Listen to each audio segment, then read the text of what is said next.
দেশ জুড়ে বিপর্যস্ত ইন্ডিগোর ফ্লাইট পরিষেবা। কর্মী সংকটের জেরে একদিনে বাতিল হয়েছে 400-র বেশি ফ্লাইট। সবচেয়ে বেশি প্রভাব পড়েছে দিল্লিতে, যাত্রীদের ভোগান্তি তুঙ্গে। কর্মীর তীব্র অভাবে কার্যত অচল দেশের বৃহত্তম বেসরকারি বিমান সংস্থা ইন্ডিগো।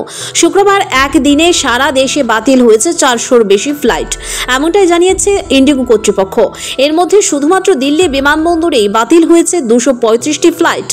ফলে বিভিন্ন রাজ্যে যাতায়াতকারী যাত্রীদের চরম দুর্ভোগের মুখে পড়তে হয়েছে। গত কয়েকদিন ধরে বারবার পরিষেবা ব্যাহত করছে ইন্ডিগো। শতাধিক ফ্লাইট বাতিল হওয়ার ঘটনা নতুন নয়। চলতি সপ্তাহে একাধিকবার পরিষেবা ব্যাহত হওয়ায় যাত্রীদের কাছে দুঃখ প্রকাশ করেছে সংস্থা ইন্ডিগো। ইন্ডিগোর দাবি, নতুন FDTL অর্থাৎ ফ্লাইট ডিউটি টাইম লিমিট নিয়ম কার্যকর করার ক্ষেত্রে পরিকল্পনার ঘাটতির এই পরিস্থিতি তৈরি হয়েছে। ডিজিসির কাছে সংস্থা জানিয়েছে 8 তারিখের পর পরিষেবা আংশিক স্বাভাবিক হবে, আর 10 ফেব্রুয়ারির পর থেকে পরিষেবা পুরোপুরি স্বাভাবিক করার লক্ষ্য রাখা হয়েছে। দিল্লির বিমান পরিষেবা প্রায় অচল। আজ রাত 11:59 পর্যন্ত ইন্ডিগোর সব ফ্লাইট বাতিল থাকবে বলে জানানো হয়েছে।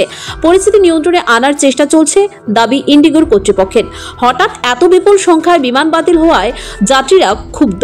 শেষ মুহূর্তে বাতিল হওয়া টিকিট, অতিরিক্ত খরচ এবং যাতায়াতের চরম সমস্যায় নাজেহাল সাধারণ মানুষ। এখন নজর 10 ফেব্রুয়ারির পর সত্যিই পরিষেবা স্বাভাবিক হয় কিনা। আপাতত কর্মী সংকটের জেরে বিপর্যস্ত ইন্ডিগোর বিমান পরিষেবা।